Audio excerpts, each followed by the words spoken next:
On the day of the eclipse, a family down the street came over to our house to watch the totality. And they have 3 children, our daughter's ages, so it was really fun. And as we were waiting for the big event, the kids were riding the zip line in our front yard. Now, we haven't yet built a platform for the zip line, and so in order to launch from it, you sort of have to jump away from the tree, right? And then land on the little seat and then ride the zip line down. And it looks, the first time you see it, it looks rather precarious. And when it was time for one of the neighbor girls to jump, she's up in the tree, of course, she freezes, right? And she had that tortured look on her face that comes when you realize that you're in a moment of testing.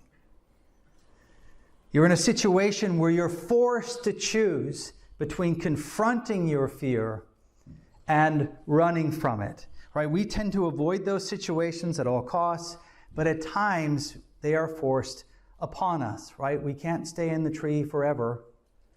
A choice has to be made. We're either going to jump in victory or we're going to climb down in defeat. And so we were all there encouraging her. Her mother was testifying to her ability to do it. And she had seen other children jump successfully, meaning that there was a picture before her that she desired to emulate and which demonstrated success. But still, she was going to have to take the risk. And after a long hesitation, much to my surprise, because you know how it is, the longer you hesitate, the less likely you're going to do it. But much to my surprise, she went for it. And the look of elated relief on her face was something to behold. And I wanted to run up to her and say, young lady, that right there is the path of righteousness. But I didn't, because I thought that would have sounded weird. Which, by the way, perhaps reveals that fear in that moment got the better of me. But I didn't have to say it to her. She already knew it. It was written on her face. If you want to become brave, you must practice bravery.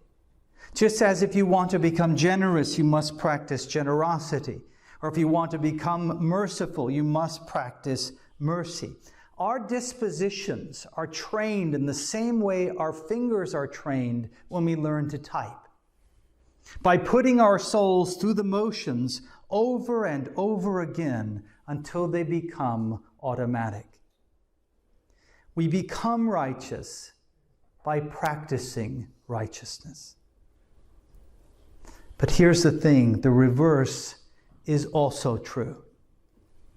If we run from fear, if we practice cowardice, then cowards we will become. The goal is to gain victory in the small things in order to prepare oneself for the big things. To discipline our souls now for the marathon of trials that is to come.